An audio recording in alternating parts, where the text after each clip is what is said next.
Well, greetings, guys. What's going on? It's about 6:20 in Pacific Standard Time in the evening. It's the 5th of July, 2022. We were John C. Roseman, California. You're emotionally deprived and sleep deprived zombie.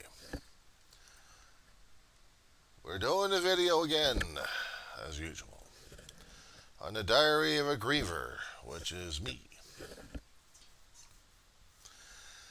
And I've been noticing every time on some of the postings out there in social media land, you have these authors out there who are riding up a storm and trying to profit regarding their own feelings, their own stories, and trying to tell people what's going on. But the thing is, they are profiting off of their own damn grief, trying to make money so people can listen to the misery. Yeah, I got a problem with that one.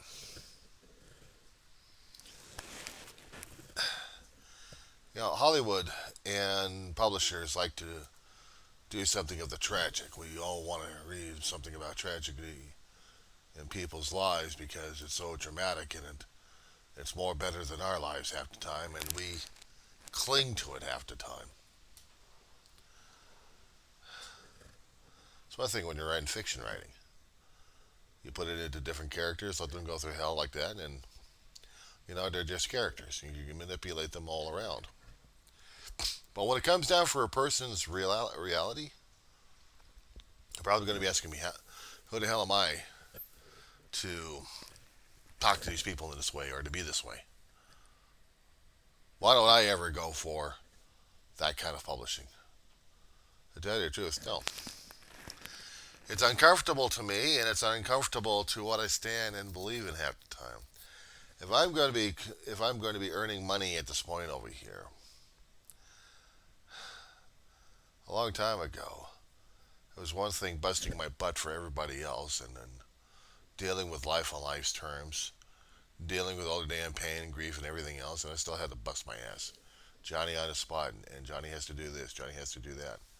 Johnny never got the degrees or books published because Johnny had to do shit in life. How to survive in life, how to pay bills, keep a roof over the head.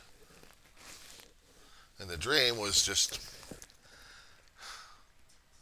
put back into back shelves, unfortunately, because life demanded I work my ass off to take care of my family, which I loved and adored a great deal.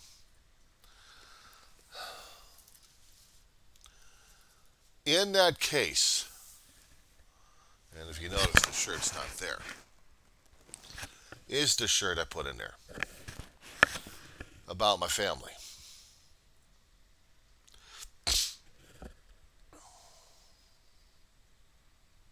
I consider that particular piece of shirt sacred and sacrosanct. Almost,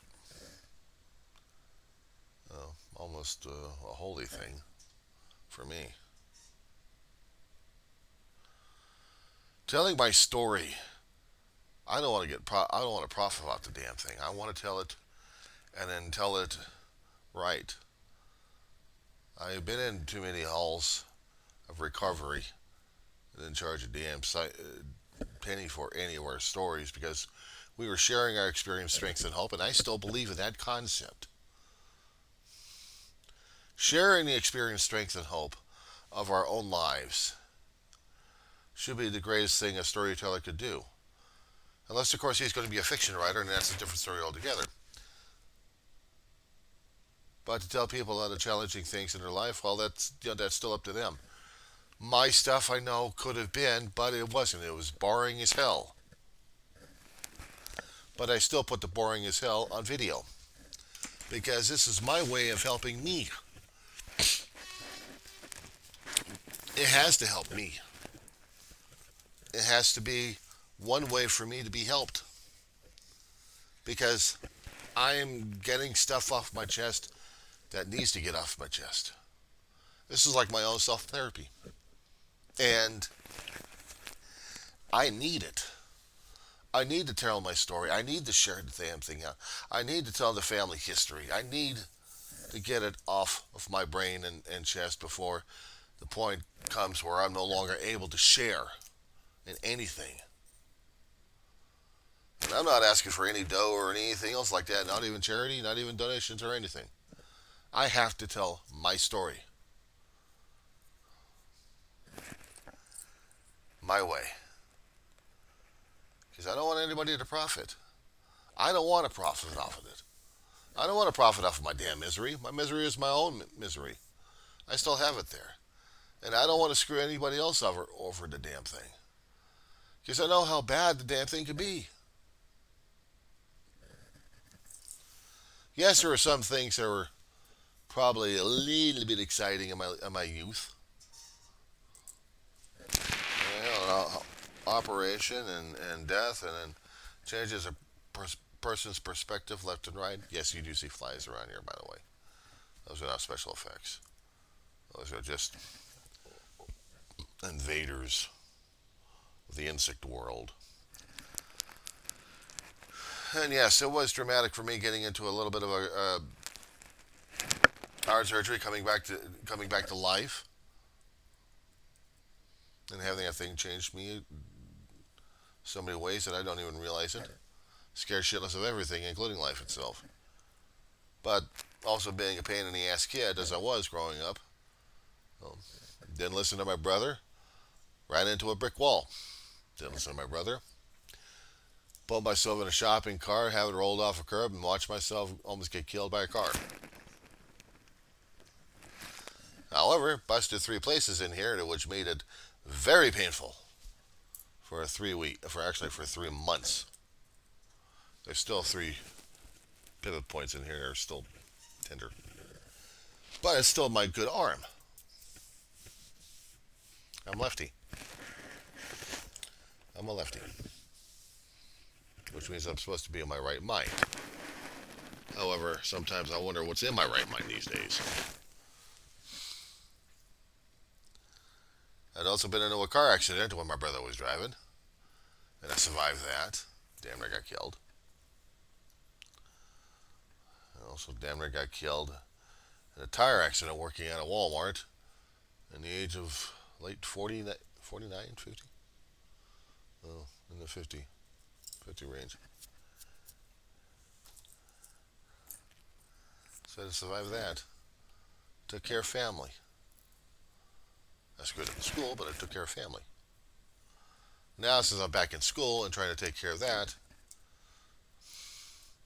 I feel more like I have done with my schooling than anything else.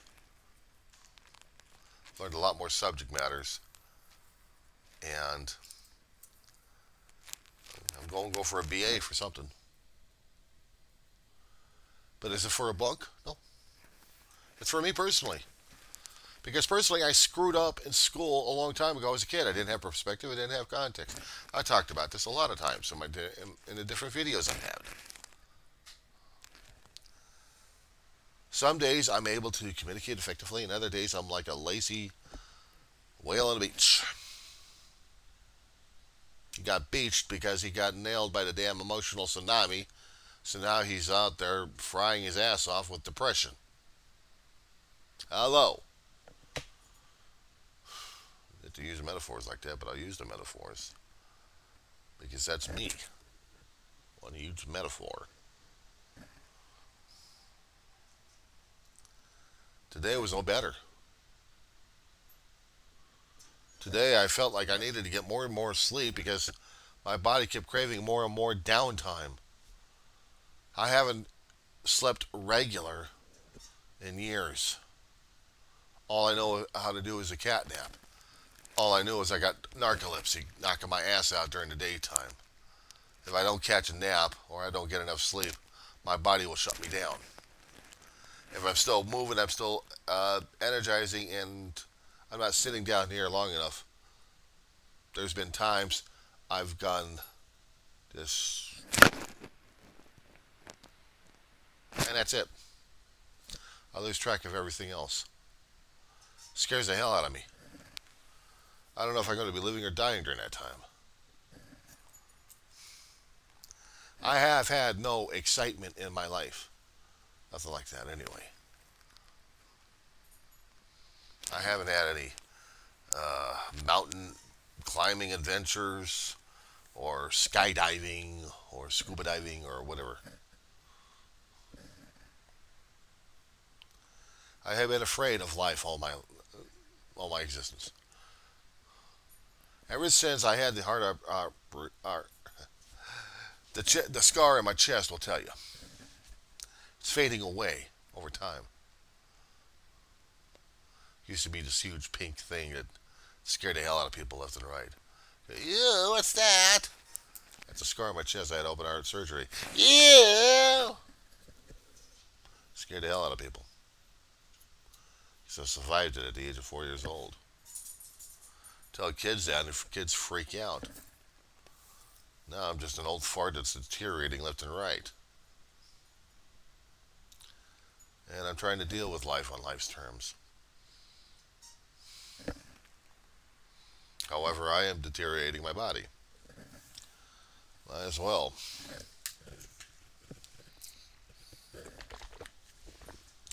I still just want to deal with life itself. And I'm trying to deal with life itself. It's not that easy. But then again, who said it was supposed to be? We're supposed to yellow. Whatever the hell that damn thing meant. You only live once. Right, so what? Clue. Clueless and not in Seattle. Thank you very much. I'm clueless over what the hell you're trying to deal and tell me something about. I'll get to it in a minute, mamas. Little dog needs my attention. I'll get there in a minute. So basically what I was trying to tell people in this particular video here, if they are expecting me to turn out to be one of those people as an author one of these here days, be successful, then I have to start a Facebook page of letting people know how I lived. Then read the examples of my book. I've seen too many cons like that, including the pages I keep frequent left to right. The ones who've been in the business long enough are still expecting their merchandise to be bought one way or another to support their own actions. I haven't. I'm not doing it. It's like I would probably consider myself, if I'm going to be considering myself a disciple of Christ at this point over here, let's just say for the example, okay? Christ wasn't telling people, give me money and I'll give you something else. His examples of work was one thing, but his teachings helped a lot of people have gotten motivated to donate to Christ so he can help out more people along his way. Accepting donations left and right. I haven't even done that. I'm not about to. I tell my life story because I'm hoping maybe somehow, some way, it's going to tell people how to live in their life. But I am not a guru in anything, okay? I'm struggling with my own damn life.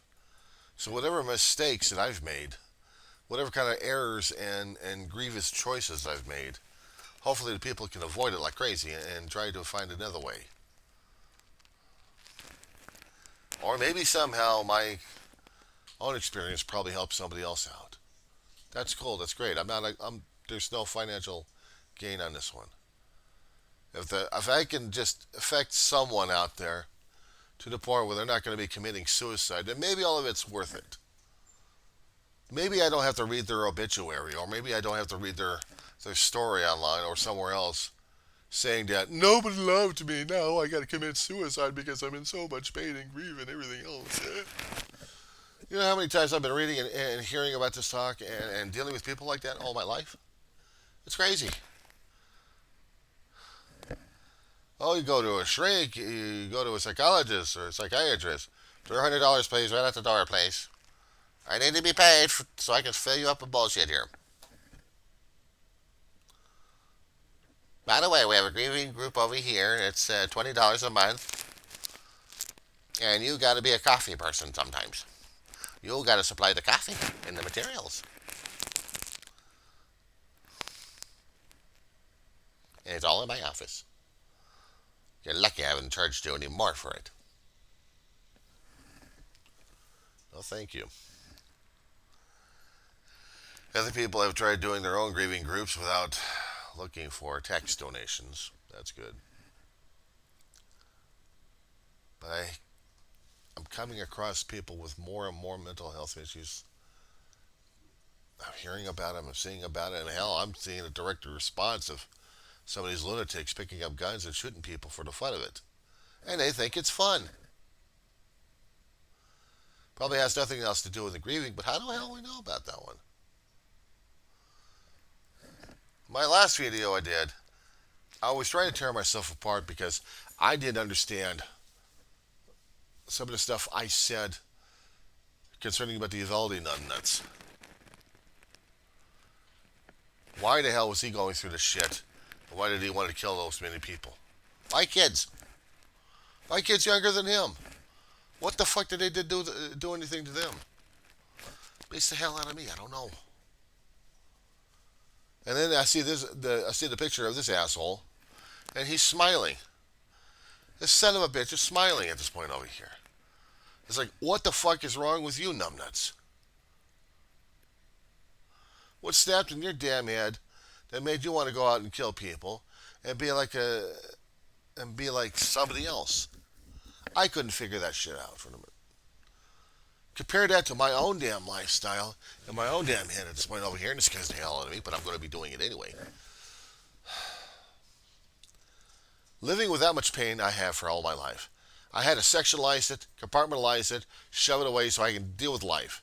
Sometimes I was actually able to laugh at times, smile, shove all the pain aside and not deal with it. Just shove it in the closet. Because the thing that was most important in my life, that I was sharing my life with, and everything else in my existence, are the two people in my life who are no longer here. I had an extended family I still could have drawn support on. Unfortunately, I no longer can get any activity from them. Not even a hello. So this pisses me off even further. I was so used to emotional support. I was so used to being part of. There is one word that'll still get me set off. It won't set me off immediately, but it will set me off. Family. My core family up here. All my life, I had never been separated from him. Well, my brother had to go in the military, had been separated for a long while. He went through hell, came back, helped us out regarding my grandmother's situation of going through a stroke, and my mother trying to do all she can to help her out. Dave goes back, fixes something else in the Navy, gets kicked out with a boot in the ass and a boot in the head.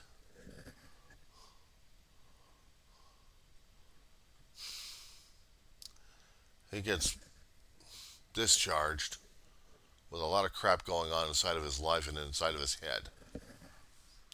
Time bombs, emotional time bombs that just take longer to explode in his head to make him go crazy with PTSD and everything else down the road that he did. And had to be medicated for, and I still can't figure this shit out. Dead. Mama, dead. The day we came back, he was helping out Ma like crazy and me. I'm growing up as a teenager, trying to survive, and he's doping himself out left and right, drinking himself to death, and not to mention doping himself. I'd seen him go through hell. Put Ma through hell like this. Kick his ass out, comes back a few months later looking like a damn skeleton. We took the chance of bringing him back in. And even I had to get some help.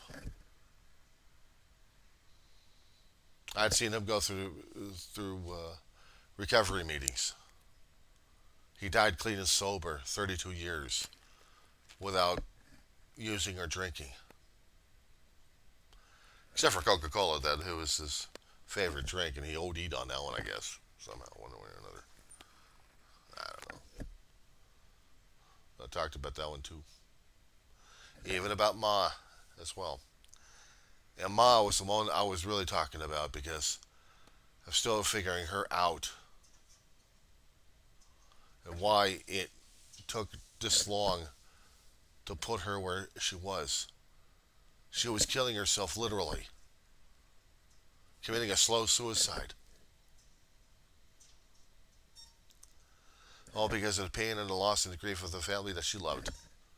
When you take away that core family, when you take away your support like that, the ones that you're depending upon a hell of a long time for your life, you don't even know what it's like to live on your own unless you lived on your own. But the thing is, Ma lived still under her mother's influence and under other siblings' influence as well. She also had kids to take care of until they became men. Mama's boys, the sons of Marianne. And we became the support and strength for each other. We had to do that. We dealt with our own bloodline. We had dealt with our own nephews and nieces and uncles and aunts and everything else going on. Ma dealt with her siblings until one by one they kept dying off. One by one, Mama's support was dying off. Besides dealing with her own kids and trying to give her some support, her own family was dying off. She was dealing with mortality all the damn time. It was scaring the shit out of her. And when nearly the last of her favorites of nephews and nieces had gone, besides all the siblings that she had, what was left for her to live for? Nothing. She began to slow downhill. It took me this long to figure this shit out. Because it was happening in front of my face and I didn't even see it happening. I didn't even want to see it happening. I didn't even want to know about my mother. My mama was dying of a broken heart. I understand it more and more because I'm going through it more and more at this point over here. When I lost my big brother in 2018, that was it. My world went end. It just went. And I couldn't deal with anything anymore. This is the stuff I tell people all the time. I tell them that they're going to be dealing with emotional triggers left and right. They're going to be putting themselves into a headlock or a tsunami or whatever kind of metaphor they can actually understand. But they will be going through the emotions. And it will tear them apart until they're left with depression afterwards. Because now the body and soul and spirit's got to recover from all that damn tossing and turning. Despite the fact they may be praying to God like crazy, but they still need to recover from it.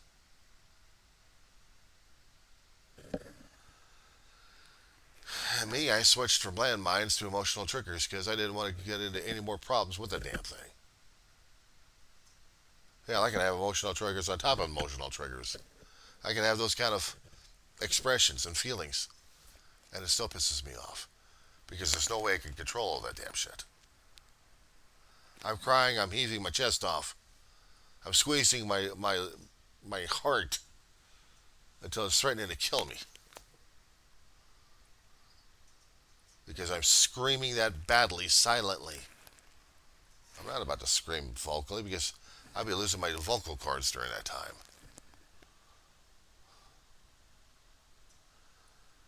It comes and goes. And other times when I'm actually able to function without hitting a trigger, without hitting a memory or talking about it, just trying to get through life itself, I'm functioning. Doesn't mean I'm okay, but it means I'm functioning. And all around, I'm trying to not expect and yet expect. You know, kind of how that works. You're not wanting to expect it, but you know it's coming. You're praying to God it doesn't come because you don't want to deal with it. You want to deal with another day that you can actually function and feel and deal and maybe go outside your home or something to actually do something. Other people have learned how to compartmentalize and hide to a point. To a point. Because once you've reached your breaking point, that's it. You're done.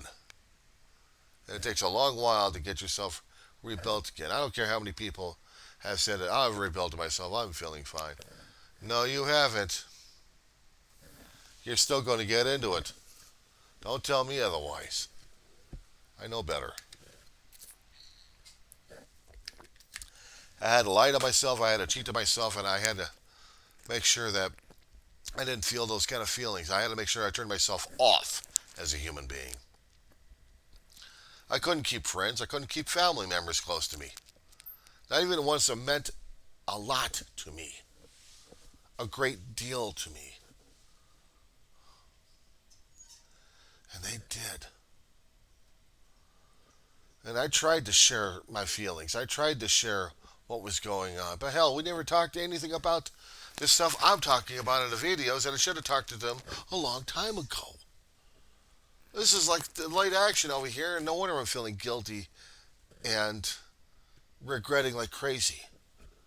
Because these are the things I should have been talking to the family a long time ago. And I tried to talk to my brother about it, but he was also closed-minded. He is not closed-minded because he was stubborn. He didn't want to face it. He was too damn scared. It was already bad enough he was dealing with the stuff in the military that he had to deal with. And now dealing with death in the family of people that he's losing left and right. He's got to compartmentalize it to the point where it damn near breaks his ass. But then he gets somebody else coming over here and trying to scam his ass. And he puts all of his attention into this one, thinking she's going to be saving his ass. Fuck, I kept trying to know. We had arguments over this one. We had verbals. Damn near close came into blows, but there's no way in hell we would have been able to hurt each other. But we were hurting. Well, we were hurting individually. When he died, I had to fix that shit that my brother had to go through. Blocked off all the communication lines. I had to.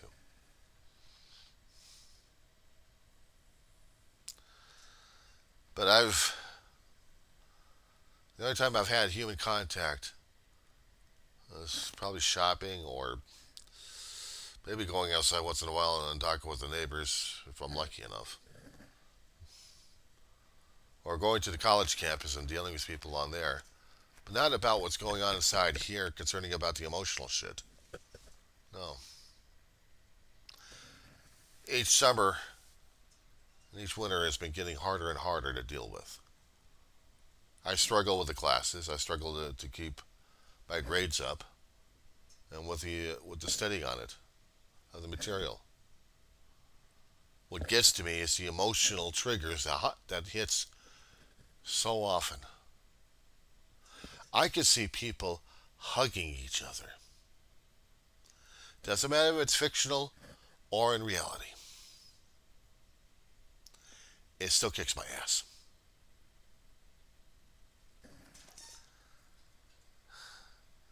Later on, I'm crying my eyeballs out home because home is the only place I can. And well, I tried to call this place home. They say home's where the heart is. Well, when I lost both my mother and my brother, I lost my heart. So basically call this a shrine or a mausoleum or a crypt. So I'm feeling like I'm a crypt keeper.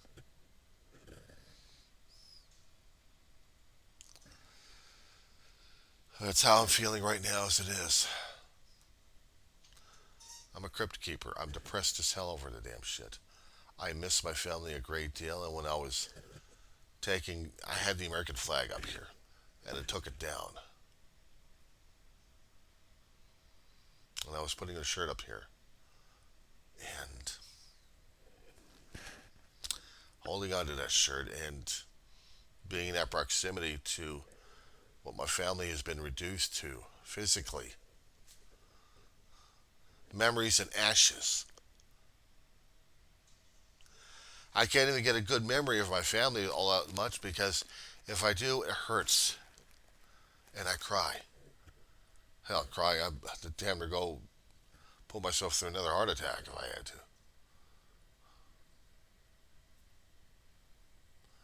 Because it hurts that badly.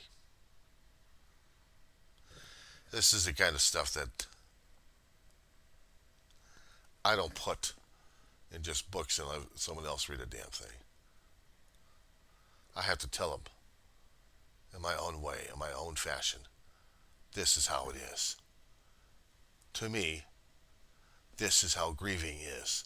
This is how depression is. This is how mental health has been affecting me all these years. I've had PTSD growing up as a kid. But they kept thinking it was white lab coat syndrome.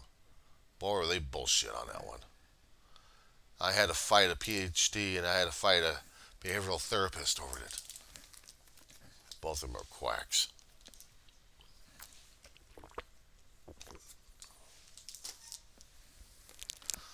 I had to do things to take care of myself. Not easy. I have to be in the right frame of mind to get the shit done and over with. Because if I can't take care of my stuff, then nobody else is going to take care of it for me. Hell, nobody's been taking care of it for me in the first place. So I still have to take care of it myself. Not the easiest thing in the world to do. But it is there. This is my story. This is my video. This is not a long ass. This is a long ass video here. This is not a short introduction into something. This is just another daily log I'm throwing out there.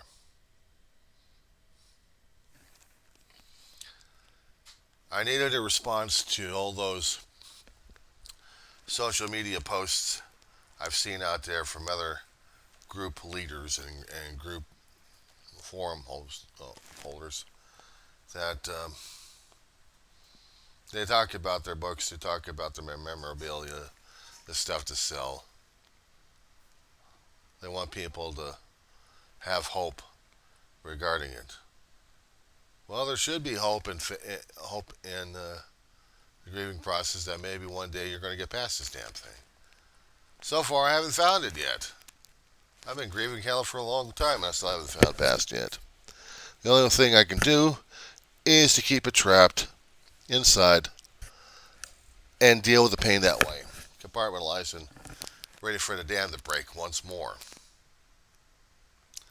But my heart's already been broken enough. My mother and my brother, well, they don't thank me for this. But I don't know what else I can say. I love them a great deal, and there's nothing much more I can do about it. I may do another video after this. Who knows? Stay tuned.